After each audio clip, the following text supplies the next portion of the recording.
ఇవాళకి రానట్టేనా? సుందరం, ఎవరి కోసం ఎదురు చూస్తున్నావు?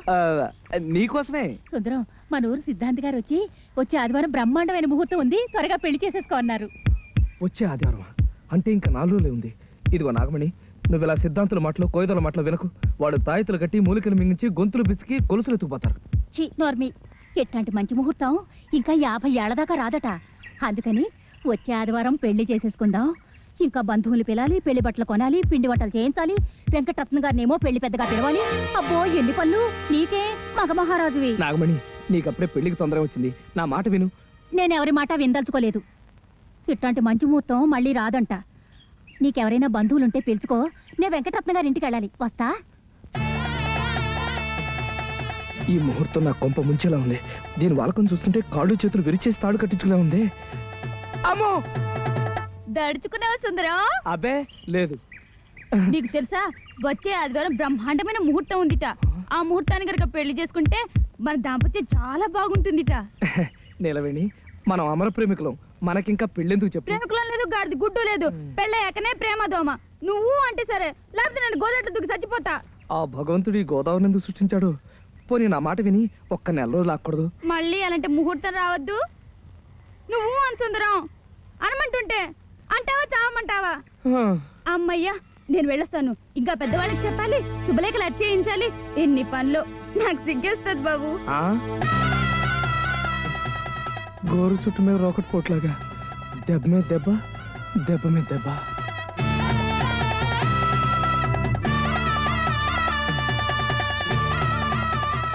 సుందరం ఆగు. ఏమిటి డల్ గా ఉన్నావు?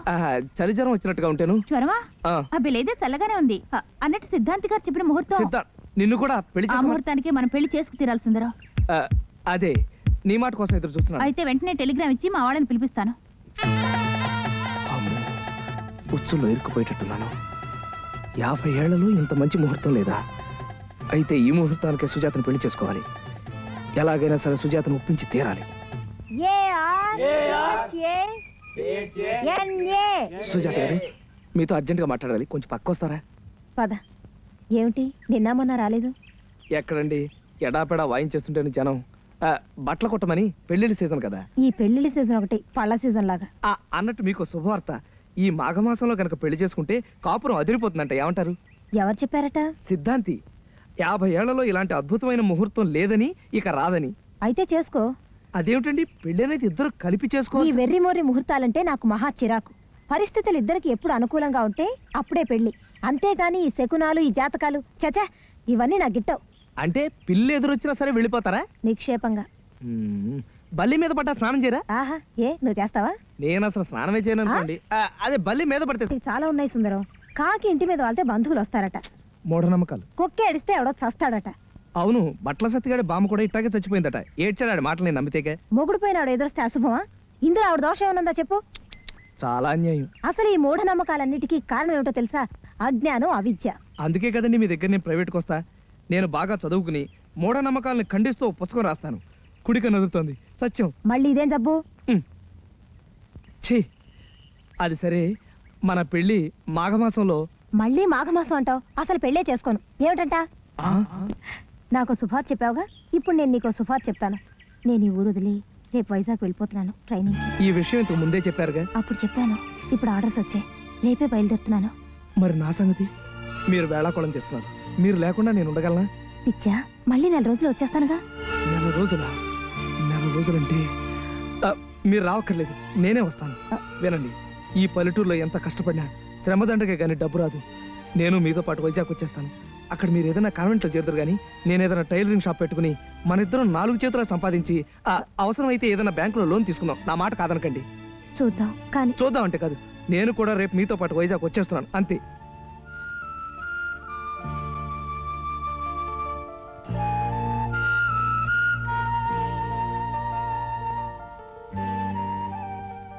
సరే.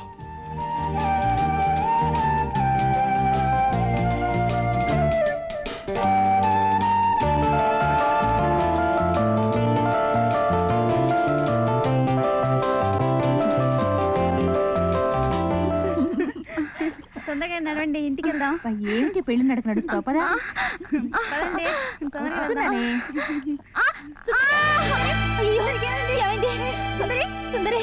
ఇప్పుడు దాకా బానే ఉంది.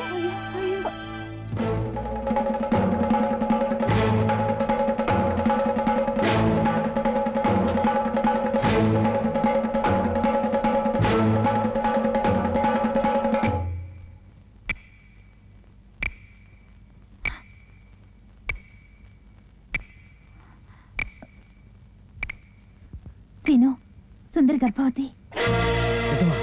అవును. సుందరమే. ఒరే సుందరం, నీకు మూడిందిరా. నీకు సుందరానికి ఏమిటి సంబంధం? ఏంటా, సుందరం నిన్ను ప్రేమించాడా? అవును. అట్టాగే నీలవేడి నాగమణిని కూడా ప్రేమించాడు. ప్రస్తుతం సుజాత టీచర్ మీద ఉంది వాడి కన్ను. అబద్ధం, నేను నమ్మను. నమ్మద్దు. నువ్వు చేతులు కాళ్ళు విరిచేశాక అప్పుడు నమ్మదు గాని.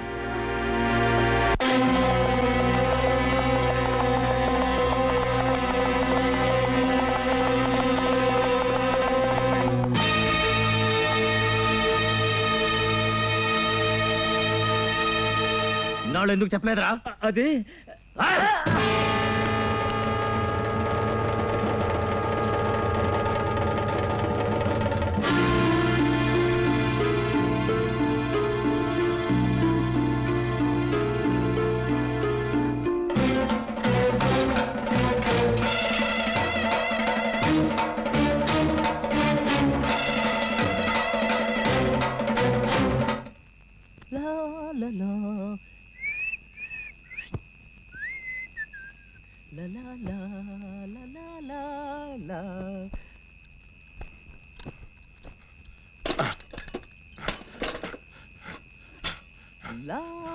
పంప ముంచేసేవా సుందరం? ఆ సుందరికి నువ్వే కడుపు చేసావని నేను చంపేయడానికి వెంకటరత్నం పరిగెత్తుకొస్తున్నాడు.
ఈ ఊళ్ళో ఏ ఆడదాని మీదైనా పరాయి మగాడు చెయ్యేస్తే చెయ్యి, కన్నేస్తే కన్ను ఊడబీకే నేను ఇన్ని పాపాలు చేసే నిన్నంత తేలిగ్గా వదిలిపెట్టనురా. నీ కాలు కాలు కీలు కీలు విరిచి అప్పుడు తీస్తాన్రా నీ చేతులు.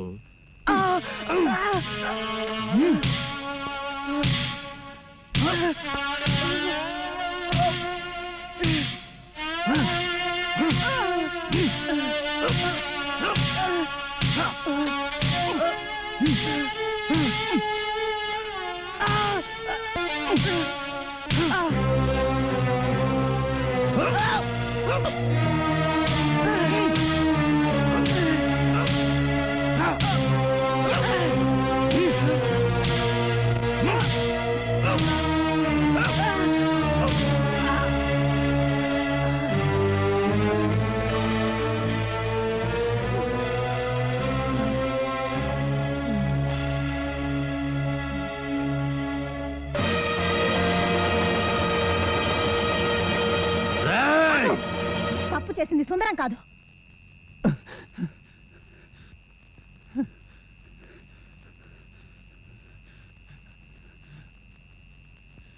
నిజమేనండి, ఈ తప్పు మా గురువుది కాదు, నాదే.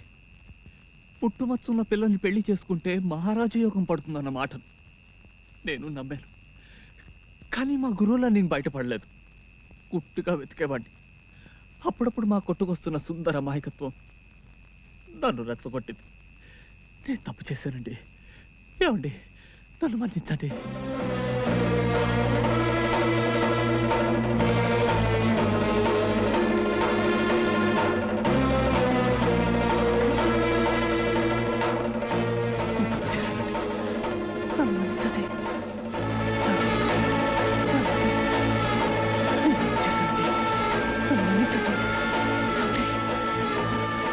తప్పు చేశాను ఒప్పుకుంటాను. దయచేసి అతను ఏం చెయ్యొద్దు.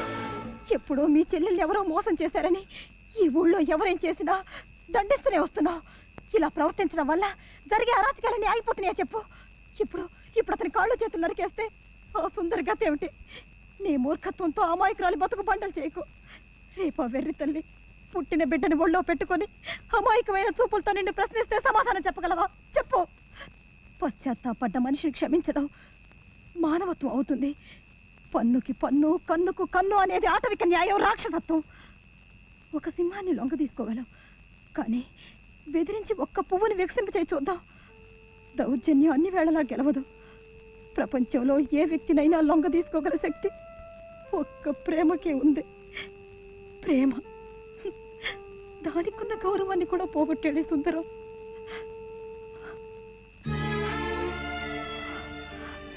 సుందరం, నేను నిన్ను ప్రేమించాను.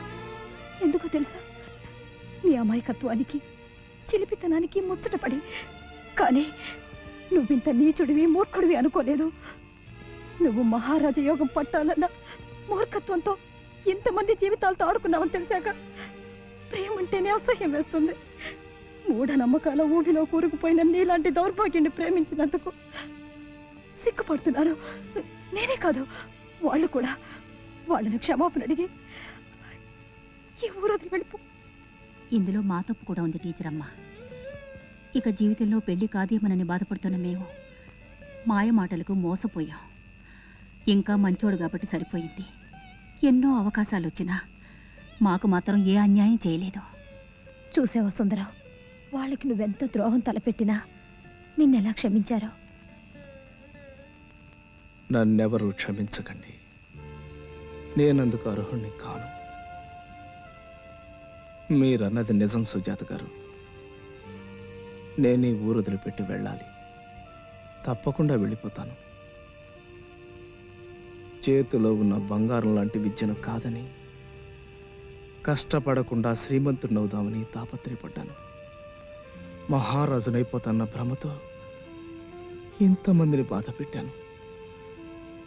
వాళ్ళందరి కన్నీళ్లు, శాపనార్థాలు నాకు తప్పకుండా తగులుతాయి. మూర్ఖుడిలాగా మచ్చ కోసం వెతికిన నేను ఆడదానిలో వెతకాల్సింది మచ్చ కాదని, మంచి మనసని తెలుసుకోలేకపోయాను. కానీ ఒకటి మాత్రం నిజం, ఇక నుంచి నేను జాతకాల్ని, మూఢ విశ్వాసాల్ని కాదు, నా చేతిలోని విద్యని, నేను పడే శ్రమని మాత్రమే నమ్ముకుని బ్రతుకుతాను. నేను వెళ్ళిపోతున్నాను సుజాత గారు. మీ అందరికీ కనపడినంత దూరంగా వెళ్ళిపోతున్నాను.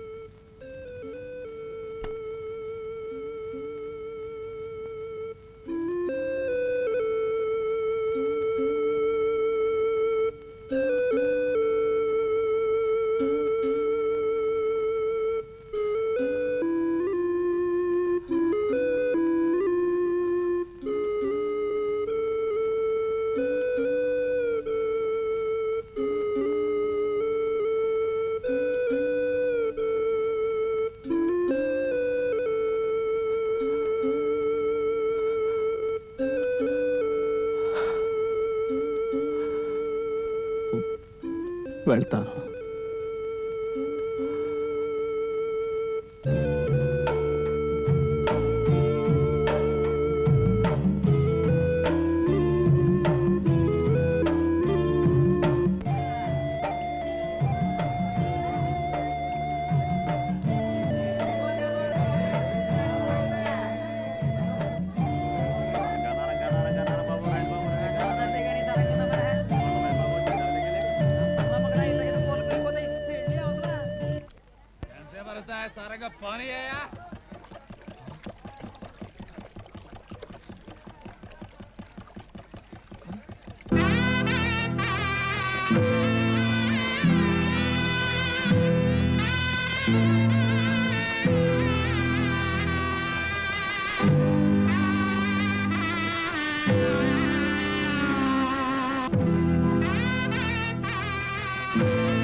ఇదేంటండి పాలకాస్తు రావాలి కదా ఇలా బెత్తముచ్చుకుని క్లాస్ తీసుకోవాలి.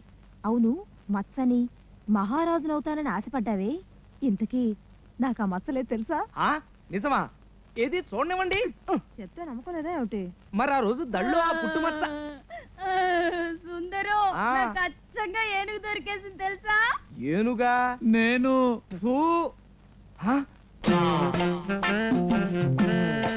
జమ